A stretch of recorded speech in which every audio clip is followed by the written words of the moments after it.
Tunggu hari Kamis. Hari Kamis. Dan setelah ngomong itu pingsan langsung Kirana, Wak. Mendengar ancaman dari sosok itu, mereka semua sekeluarga langsung dilanda ketakutan lah kan. Hah? Hari Kamis. Hai, wassalamualaikum warahmatullahi wabarakatuh. Terima kasih sudah klik video ini. Oke, jadi di malam Jumat ini seperti biasa aku akan membawakan satu kisah. Bukan malam Jumat, ding. Malam Minggu ya. Bukan malam Minggu lah. Hari Minggu malam. Nah, iya gak sih? Malam apa sih hari ini? Oke lah, di malam ini lah pokoknya. Aku akan kembali lagi membawakan kisah horor spesial Nusantara part 181. Sesuai urutannya, Wak, malam ini tiba giliran KHW Nusantara dari Provinsi Papua. Nah, setelah kemarin kita membahas tentang kisah horor yang dialami seorang dokter gigi yang melakukan praktek dengan menggunakan gigi jenazah. Malam ini aku akan menceritakan kisah yang tidak kalah menyeramkan, yaitu tentang teror arwah penasaran yang berkali-kali merasuki jiwa sepupunya Wawa kita ini. Dan konon katanya arwah ini tuh memang sudah lama mencari-cari sesuatu yang sangat berharga, Wak. Tapi sayangnya sesuatu itu tidak kunjung ketemu juga sampai hidupnya berakhir dengan sangat tragis. Nah, penasaran gimana kisah selengkapnya? Jadi tanpa berlama-lama kita langsung masuk aja ke ceritanya ya. Check it out.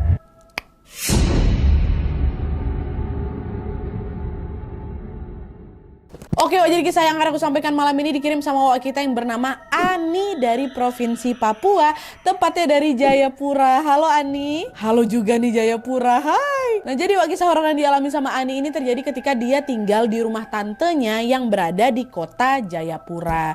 Dan sebelumnya Wak, Ani dan keluarga intinya Ani ini tinggal di sebuah distrik atau sebuah desa yang masih berada di wilayah Jayapura juga.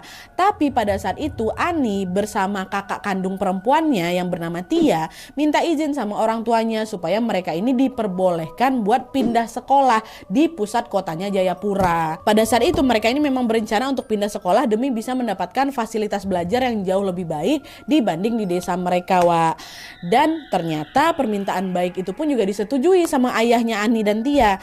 Tapi dengan syarat mereka berdua harus tinggal di rumah salah satu saudara mereka yang bernama Tante Ian. Kalian gak boleh ngekos, kalian hanya boleh tinggal di rumah Tante Ian. Pada saat itu ya wajar lah sang ayah ini merasa bahwa anak-anak mereka ini akan lebih aman apabila tinggal di rumah saudara. Jadi bisa dipantau lah gitu kan. Mereka pun setuju, iya papa, nggak apa-apa. Dah tuh, pada pergantian tahun ajaran baru mereka berdua pun pindahlah ke Jayapura dan mulai tinggal di rumahnya Tante Ian. Nah, di rumahnya Tante Ian ini Wak, ternyata suasananya juga ramai, banyak yang tinggal di sana. Pada saat itu rumahnya Tante Ian ini dihuni oleh 8 orang anggota keluarga. Ingat ya, ini semuanya berkaitan nih, Wak. Pertama ada Tante Ian, kedua Om Iwan, ini suaminya Tante Ian. Ketiga Kak Tama. Kak Tama ini anak sulung dari Tante Ian sama Om Iwan. Terus yang keempat ada Putra. Putra ini anaknya Kak Tama, which is cucunya Tante Ian. Ya, berarti ponakannya Wawa kita.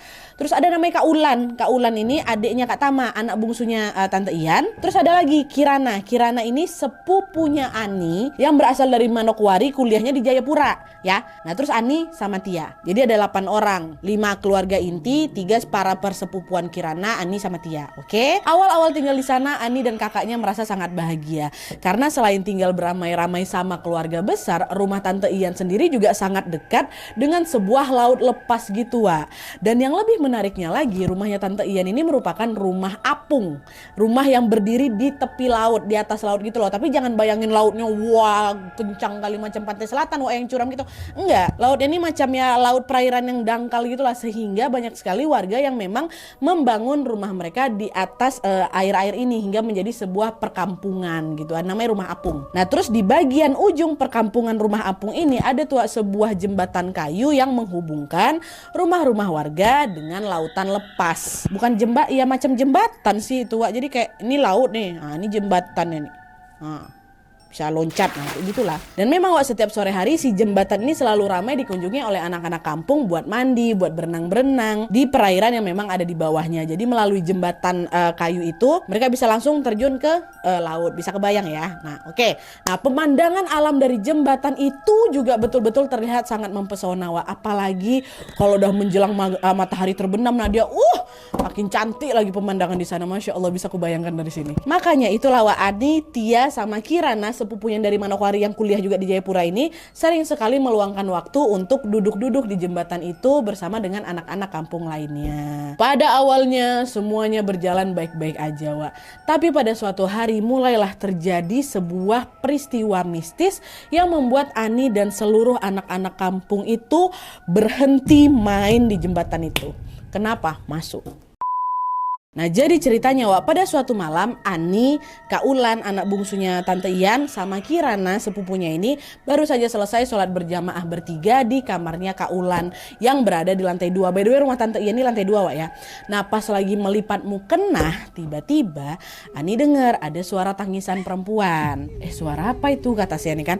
Nah, gak lama kemudian Ani menyadari kalau ternyata suara tangisan itu adalah suaranya Kak Kirana yang masih dalam posisi tahiyat, masih duduk gitu sambil menutup wajahnya dengan kedua tangannya. Jadi macam orang lagi berdoa gitu, tapi nangis. Nah, kayak gitu. Nah, Ani yang nengok hal itu langsung berbisik ke Kak Ulan. Dia bilang, Kak, itu Kak Kirana kalau doa sampai nangis kayak gitu ya, Masya Allah. Kata siapa? Kata si Ani ini kan. Terkagum-kagum Ani nengok Kirana kayak gitu, Wak. Nah, tapi rupanya Kak Ulan tidak berpikir yang sama seperti apa yang dipikirkan sama Ani. Secara tiba-tiba Kak Ulan ini justru langsung dia berlari keluar kamar, dia berteriak manggil mamanya, manggil Tante Ian. Mama cepat kesini, tengok Kirana ini Mama, katanya gitu.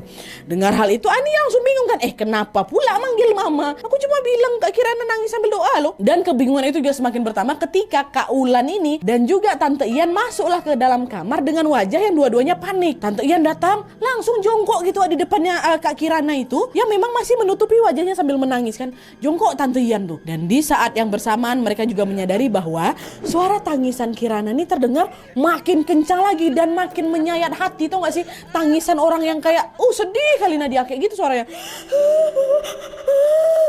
gitu. Karena penasaran, Tante Ian pun ditariknya lah tangan Kak Kirana yang di sini nih, ditariknya. Dan tepat saat itu lawak mereka semua dibuat terheran karena Kak Kirana ini menangis terseduh-seduh tadi kan. Tapi waktu tangannya dibuka, dia ngapain? Gitu, tersenyum lebar dia. Nah, menyadari keanehan itu, Tante Ian langsung nanya, ada apa Kirana, kamu kenapa? Katanya kan. Mendengar pertanyaan itu, bukannya menjawab, Wak, Kirana ini justru menyeringai, dia sambil melotot ke arahnya Tante Ian tuh. Dan pada saat itu juga mereka bertiga langsung mendapati bahwa matanya Kirana berubah jadi merah, macam merah gitu loh. Serta kuku-kuku tangannya dia pucat semuanya. Kenapa nih? Kirana. Belum sempat mencerna keanehan itu, mereka kembali dibuat terkaget karena Kirana ini tiba-tiba menangis sambil merangkak menuju ke arah tempat jemuran mereka gitu. Dan di tengah tangisan itu si Kirana sambil ngomong gini, Adek gitu. Refleks Ani, Ulan sama Tante Ian pun ngikutilah arahnya Kak Kirana yang lagi ngerangkak ini kan. Masih berbalut mukena tuh Nadia. Nah, kami ikutin dari belakang. Dan di saat yang bersamaan Om Ian, suaminya Om Iwan tantenya Om Iwan suaminya Tante Ian ini rupanya paham nih apa yang sedang terjadi sama Kirana. Om Iwan sudah menduga kalau Kirana ini kesurupan. Nah, tanpa berlama-lama Om Ian pun langsunglah naik ke lantai 2 dengan membawa sebotol air gitu. Dipercikannya lah air itu tepat di wajahnya Kirana, Wak. Dan ternyata percikan air itu pun makin bikin Kirana meronta-ronta lagi marahnya. Wah, macam kesakitan gitu dia. Nah, melihat kejadian ini Ani sama Kak Ulan pun langsung lah itu pegangnya badannya si Kirana kan supaya nggak berontak lagi. Dan tidak lama kemudian tiba-tiba Kirana ini bilang gini, pergi kalian semua, aku tidak butuh kalian, aku cuma mau adek, katanya. Dan suara itu lalu diikuti dengan sebuah tangisan histeris, Wak. Wah, pokoknya heboh lah. Dan setelah beberapa menit menangis, Kirana tiba-tiba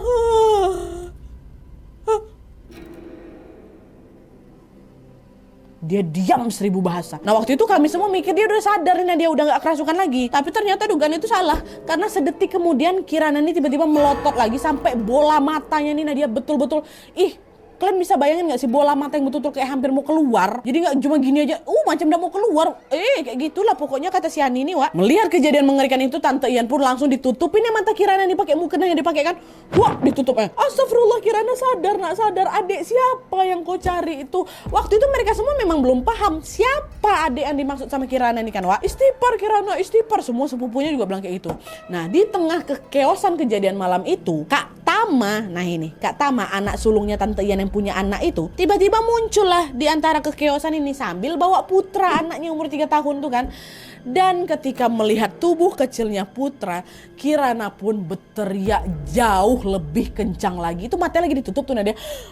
Tapi dia macam tahu Kirana nih, Putra nih datang. Ade, ikut tante yuk katanya. Terus dilambai-lambaikannya pula tuh Nadia tangannya ke arah si Putra, bangun dia kan macam ngegendong si Putra. Nah disitulah mereka semua yang di sana langsung menyadari bahwa arwah yang merasuki tubuhnya Kirana ini ternyata sedang mengincar Putra, ponakannya si Ani nih, cucunya Tante Ian kan. Melihat kejadian itu Putra masih kecil kali itu yang ketakutan, dia nangis, dia dipeluk mamanya juga nih, dibenamkannya mukanya ke pelukan mamanya kan. Kak Tama juga menyadari kalau anaknya ini diincar nih, buru-buru dia langsung pergi meninggalkan ruangan itu kan. Wah, udah turun lagi dia. Kirana yang nengok si Putra dibawa lari ikut teriak juga, Ade, jangan takut, ini aku, jangan takut ya katanya. Di saat yang bersamaan Om Iwan langsung gerak cepat, wah bukan lagi diperciknya air itu, dimasukkannya air yang dalam botol tuh ke dalam mulutnya Kirana, memang lagi terbuka lebar kan. Dan perlakuan secara tiba-tiba itu pun langsung bikin arwah yang merasuki tubuh Kirana ini makin marah lagi.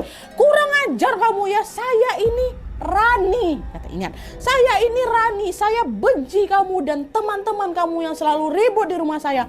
Bodoh kalian, tidak tahu malu kalian, cik, kata. Aku mau ade, kata. Nah mendapati kondisi Kirana yang semakin tidak terkendali ini, Om Iwan pun akhirnya bilangnya, sudah kita panggil Pak Ustadz aja nak. Kayak kita nggak bisa nih nyadarin Kirana tanpa bantuan Ustadz gitu kan, kata Om Iwan. Dah lah tuh, di sana mereka semua pun menunggu kedatangan Ustadz, kan udah ditelepon Ustadznya. Pada saat itu juga mereka semua diliputi ribuan pertanyaan seputar arwah yang merasuki Kirana. Dan tersebut namanya, siapa Rani ini? Kenapa dia tiba-tiba masuk ke jiwanya Kirana ya kan Wak? Pas lagi disibukkan dengan mencerna kejanggalan itu, akhirnya Pak Ustadz datanglah ini ke rumah mereka.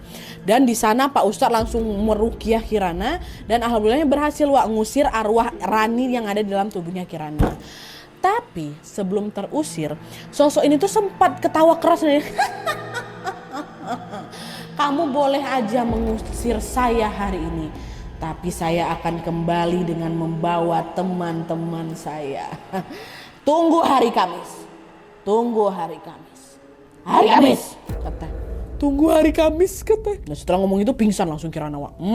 Di sisi lain ya, mendengar ancaman dari sosok itu, mereka semua sekeluarga langsung dilanda ketakutan lah kan. Hari Kamis. Tante Ian bilang, hari ini hari Selasa, 2 hari lagi hari Kamis nih. Ya udah, hari Kamis besok kita panggil aja tetangga-tetangga ya. Kita adakan pengajian hari Kamis besok supaya Kirana ini nggak kenapa-napa. Kata Tante Ian kan. Iya Ma, iya Tante, iya kami setuju semuanya. Ayah juga takut, kata Om Iwan. Pokoknya yang ada di rumah itu langsung menyetujui rencana pengajian hari Kamis. Hari Kamis demi bisa demi menjaga keselamatannya si Kirana. Nah, hari berganti hari hingga 2 hari kemudian masuklah nih kan Wak. Hari Kamis yang ditunggu-tunggu ini pun tiba. Dan sesuai rencana pengajian pun digelar di rumahnya Tante Ian dengan dihadiri oleh hampir seluruh warga desa kan Wak, warga kampungnya tuh. Nah, pengajian itu pun berlangsung sejak ba'da Isya sampai pukul 9 malam. Dan setelah acara selesai, alhamdulillahnya di hari Kamis itu nggak terjadi apa-apa Wak. Nggak datang hantu Rani nih. Kirana masih dalam keadaan yang biasa-biasa saja dan tidak mengalami kejanggalan apapun. Semuanya, gak cuma Kirana aja. Nah di sini Ani sama keluarga besar udah mulai tenang nih. Oh iyalah, mereka udah gak ketakutan lagi. Gertak aja tuh kemarin, alhamdulillah gak datang kau gitu kan. Tapi sayangnya hal itu tidak berlangsung lama. Memang hari Kamis itu dia gak datang Nat. Tapi pas hari Kamis minggu depan, sosok tadi menepati janjinya. Di saat itu Kirana Nat kembali mengalami kerasukan yang jauh-jauh lebih ekstrim lagi. Hari ini memang gak datang, minggu depan datang dia. Nah jadi Wak, pada hari Kamis minggu depannya ini, Ani ini ceritanya lagi melaksanakan sholat witir di ruang tamu yang memang berada di lantai 1. Nah pas lagi fokus-fokusnya doa, nah tiba-tiba aku menyadari bahwa Kak Kirana ini tiba-tiba muncul di ruang tamu. Padahal sama sekali gak ada aku dengar suara langkahnya Kak Kirana dari lantai atas waktu nurunin tangga. Gak ada. Nah belum sempat memahami keanehan itu, tidak lama kemudian terdengar lagi nih suara yang mengindikasikan bahwa Kirana ini lagi buka gagang pintu depan. Cekrek-krek, aku lagi doa nih. Krek-krek-krek. Dan terdengar nih, dia melangkah ke arah luar. Waktu itu Ani juga mendengar dengan jelas bahwa Kirana ini bergumam kecil sambil berkata apa? Putra, putra, putra, putra gitu. Dan tepat di saat itulah Ani pun langsung menyadari bahwa woi ada yang gak beres ini. Jangan-jangan kesurupan lagi nih. Hari apa nih? Hari Kamis. Dengan cepat Ani langsung menyelesaikan doanya dan langsung menoleh ke arah pintu di mana si Kirana tadi keluar, Wak. Udah gak ada Kirana tapi pintu udah terbuka. Ani langsung beranjak dari duduknya dan melihat kemana Kirana pergi. Dan tepat pada saat itulah Ani akhirnya menyadari bahwa Kirana sudah pergi dengan menggendong Putra. Makin panik lagi lah si Ani. Mau dibawa kemana itu? Mau kemana kamu Kirana? Gitu kan. Nah langsunglah dikejar sama si Anin kan. Dan ternyata Kirana ini berjalan menuju kemana, Wak? Arah jembatan tuh, jembatan yang bisa langsung terjun ke laut. Ke situ tempat mereka main-main kemarin tuh, ke sana dia. Dan untungnya di saat yang bersamaan Kak Ulan ternyata juga menyadari keanehan itu. Dia langsung manggil Tante Ian, mama katanya. Itu Kirana kerasukan lagi. Dan Kak Ulan juga bilang, oi Ani kok ikutin Kirana sekarang? Aku panggil mamaku dulu nih. Dah tuh dengan sekuat tenaga Ani pun berlari kencang mengejar Kirana, Wak.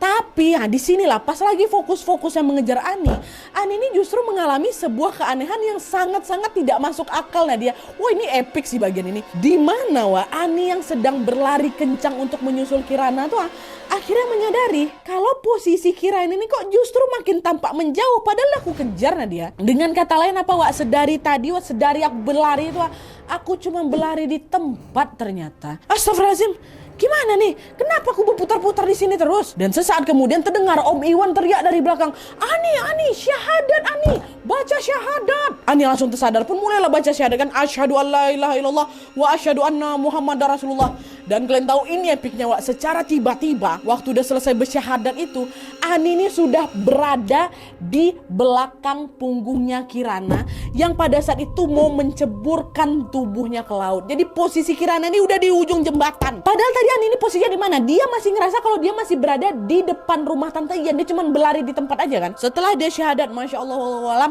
langsung dia ada tepat di belakangnya Kirana. Tuh, udah sampai dekat ujung jembatan aku, Nat. Meskipun terheran-heran di situ, udah gak sempat berpikir lagi lah aku di sana, Nat. Langsung kutahan badannya Kirana, langsung aku bersyukur. Ya Allah, dikit aja aku telat dia bisa kehilangan putra kami sama Kirana juga. Dengan cepat Ani pun langsung memegang pundak Kirana seolah-olah menahan dia untuk terjun ke laut itu. Dan tidak lama kemudian Om Iwan sama Tante Ian pun langsung menyusul lah itu di belakang mereka. Dengan cepat Tante Ian langsung merebut putra dari gendongan Kirana. Dan setelah putra berada dalam gendongannya, Tante Ian pun langsung berlari sekencang mungkin kembali ke dalam rumah. Langsung dibawa si putra. Nah, mendapati anak kecil incarannya gagal dibawa, arwah yang merasuki tubuhnya Kirana ini langsung juga berlari ngejar Tante Ian, dikejar ya. Kembalikan adek, itu adekku, katanya gitu kan. Tante Ian berlari aja masuk rumah, dikunci ya pintu depan. Kirana di luar, yang lain ini macam si Ani, Om Iwan, Ulan tuh ada di luar juga ngawasin Kirana kan. Nah, menyadari dirinya gagal masuk ke dalam rumah, Wak, Kirana langsung teriak lah, marah-marah, bentur-benturkannya kepala ke tembok tuh, Nat. Mana adek kata. Dan kau tahu dia berapa lama kayak gitu, Nadia? Kata Ani, setengah jam. Kayak gitu terus dia setengah jam. Bangun, mana adek kayak gitu. Dan setelah itu tiba-tiba mendadak diam dia. Dah dia duduklah, Wak, di kursi teras rumah itu sambil memeluk kedua kakinya. Jadi macam anak kecil yang lagi ngambek tuh. Diam gitu. Dan sesekali Kirana juga tampak sedang memainkan rambutnya dengan tatapan kosong gitu kan. Dibiarin aja sama mereka, kami tengokin aja, Nat. Nah, di sisi lain Tante Ian yang tadinya ada di dalam rumah penasaran juga, Wah, ini nggak ada lagi nih suara Kirana, jangan udah nggak kenapa-napa nih kan. Keluarlah si Tante Ian. Tapi ternyata dugaan itu salah lah, orang siapa yang masih kerasukan kok. Ketika menyadari Tante Ian berada di sampingnya, sosok yang merasuki Kirana ini pun langsung bilang, saya mau adek, apa tidak boleh? Tapi kalau ini suaranya itu lawak sehalus itu, memang gak marah-marah, gak mencak-mencak macam sebelum-sebelumnya. Mendengar hal itu, Tante Ian pun menghela nafas panjang sambil berkata, tidak bisa, kamu bukan ibunya. Lagi pula kamu tidak berada di dunia yang sama dengan kami. Dengar itu berubah langsung ekspresi si sosok ini, langsung bilang, dasar jelek, diam kamu, jelek kamu, jelek kamu, katanya. Oh, kau ya dibaik-baikin kayak gini ucapan kau, baliklah ke sana, nggak ada tempat kau di sini, nyusahin aja kau, kata Tante Ian juga digasnya balik lah, nggak mau saya mau adek, katanya, nggak ada cerita adik-adik apa kau. Dan nggak lama kemudian Tante Ian pun langsung meminta Ani, Tia, kakaknya Ani, dan juga Ulan yang memang dari tadi berada di luar rumah untuk mengaji bersama-sama sambil menunggu kedatangan Pak Ustadz. Jadi ternyata Tante Ian juga ada telepon Pak Ustadz nih, Pak. Dah tuh, mereka pun mengaji, dimulai dengan Al-Fatihah, dan tanpa mereka duga sosok itu juga ikut-ikutan baca Al-Fatihah juga, Wak. A'udzubillahi minasyaitonirrajim. Bismillahirrahmanirrahim. Dan yang lebih mengejutkan lagi, nah dia sosok pelafalan tajwidnya si sosok ini lebih bagus pula dibanding kami bertiga tuh. Fasih. Terkejutlah orang-orang ini, Wak. Kok bisa? Bukannya dia nih jin ya, kata mereka kan. Dijawab, Wak, sama Kirana. Kaget ya? Saya juga bisa kok, kata. Jadi sosok arwah ini seolah-olah mendengar apa yang sedang ada dalam pikiran mereka, Wak. Padahal Ani sama keluarga pada saat itu nggak ngomong, mereka ngebatin gitu loh. Dan setelah satu bacaan Al-Fatihah selesai, akhirnya terdengarlah itu suara seseorang mengucapkan salam yang tidak lain tidak bukan itu adalah Pak Ustadz. Assalamualaikum, kata Pak Ustadz. Tapi waktu itu Pak Ustadz ini ternyata nggak datang sendiri, Wak. Dia datang dengan ditemani seorang pria paruh baya yang sangat asing sekali bagi keluarga Ani dan juga keluarga besarnya itu. Siapa bapak nih? Dan yang lebih mengejutkan lagi, Wak, bapak-bapak ini langsung digenggamnya tangan Kirana. Ya, aduh di sini agak sedih sih. Dia bilang kayak gini, sudah ya, jangan datang ke sini lagi. Kasihan mereka semua takut. Kalau kamu masih tidak tenang, Bapak akan terus berdoa lagi. Ya, Rani, ya, Bapak minta maaf karena Bapak masih belum bisa menemukan jasad kamu. Kata bapak-bapak nih, kok merinding mau nangis aku, Wak, ya. Sedih. Dengar ucapan bapak itu langsung terkejut lah kami semua, Nat. Apa nih, kok bapak ini tahu nih dalam ini Rani. Dan di sisi lain juga kalian tahu, Kirana yang awalnya memang beringas sekali ini kan, mendadak justru mengangguk patuh pula digitukan sama bapak-bapak nih, Wak. Tuh kata. Dan gak lama kemudian dia ngomong lagi, adek itu adeknya Rani kan, kata. Bapaknya jawab lagi, bukan nak, adik kamu sudah tidak di sini lagi. Rani mau pergi? Iya, Rani mau pergi. Ya sudah, mau diantar atau pergi sendiri? Tanya bapak ini lagi kan. Aduh, pergi saja, diantar saja, pergi saja, diantar saja. Pergi saja, diantar saja. Itu ya terus kata dia, Wak. Tuh ya orang bingung, kok dia mau diantar atau mau pergi sendiri aja nih. Tapi tidak lama kemudian tubuhnya Kirana langsung jatuh pingsan, Wak. Berarti udah lepas nih kan. Tapi habis itu Kirana sadar balik. Apa sadar ini, Wak, Kirana udah nangis dengan air mata yang berderai-derai kali. Tapi di sisi lain si bapak-bapak tadi justru tersenyum lega seolah-olah dia ikhlas melepas sosok bernama Rani itu.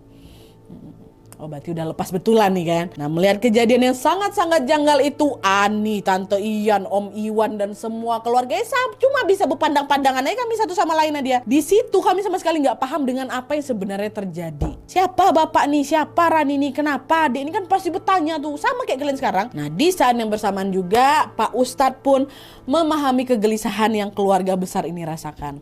Akhirnya di sana Pak Ustadz bilang, saya tahu Pak Iwan, Bu Ian dan adik-adik yang lain pasti bingung dengan semua ini.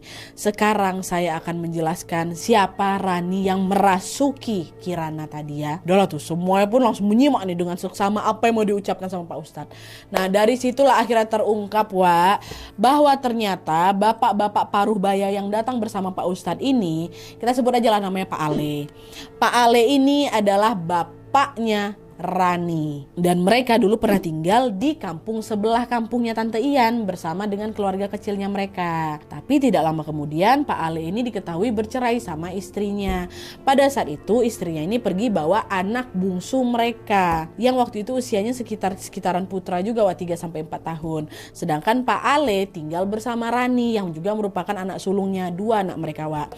Dan setelah ditinggalkan oleh ibu dan anaknya, Rani ini ternyata semacam menderita depresi berat gitu. Dia nggak rela terpisah sama ibu sama adeknya, terutama sama adeknya, Wak. Sejak saat itulah Rani ini terus mencari-cari keberadaan adik kecilnya ini yang memang sangat dia sayangi. Sampailah pada suatu hari Rani ini tiba-tiba menghilang kayak gitu. Ini di masa hidupnya nih, Wak, ya. Nah, mendapati kalau anak perempuan satu-satunya ini menghilang, Pak Ale pun langsunglah mencari anaknya kemana-mana kan.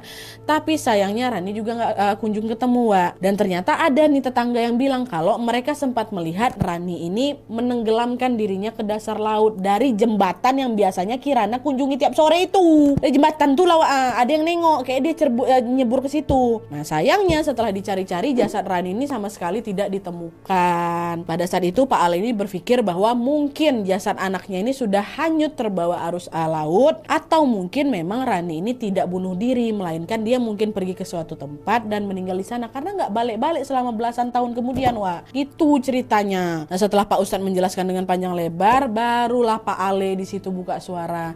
Saya mohon maaf sekali karena anak saya kalian jadi mengalami hal ini. Pak Ale ngomong kayak gitu sambil meleleh air mata dia. Nah, dia ikut lama kami menangis, sedih nengoknya. Dan di sisi lain setelah mendengarkan penjelasan itu, kami juga sama seluruh keluargaku langsung ngerasa iba lah, langsung kasihan, langsung tersentuh lah kan. Pak Iwan juga langsung bilang, udah Bapak nggak apa-apa, kami paham kok apa yang Bapak rasakan. Walaupun sebelumnya kami kesal juga Kirana digitukan sama sosok ini, tapi ternyata sedih bah ceritanya. Dan setelah menceritakan fakta di balik sosoknya Rani ini, Pak Ale dan Pak Ustadz pun langsung berpamitan pulang.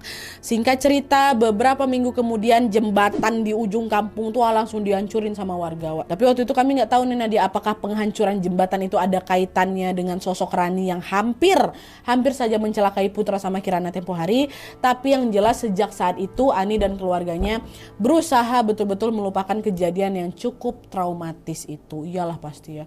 Untung selamat Putra sama Kirana tuh. Oke Wak, jadi itu tadi kisahnya Ani dan keluarganya yang mengalami teror mistis dari sosok arwah yang mencari adiknya. Awalnya kita semua pada kasihan nengok Putra kan yang diincar sama arwah penasaran yang rese ini. Secara Putra masih kecil nggak tahu apa-apa. Tapi sisi lain sedih juga Wak nengok ya kan setelah tahu ternyata sosok yang merasuki Kirana ini menganggap Putra adalah adiknya yang selama ini dia cari-cari. Pasti sosok ini sekangen itu sama adiknya Wak ya. Bahkan sampai dia udah meninggal pun nih dia masih bergentayangan untuk mencari anak kecil yang mirip sama adiknya. Kita doakan saja semoga arwah Rani ini tenang di alam sana, dan semoga juga Ani serta keluarga besarnya selalu dalam kondisi sehat walafiat. Begitu juga dengan Pak Ale. Amin ya robbal alamin. Oke Wak, jadi sekian dulu videonya. Terima kasih banyak yang sudah menonton. Kalau kalian suka video ini, klik like-nya. Jangan lupa komen di bawah tidak ada, dan saran-saran untuk video selanjutnya.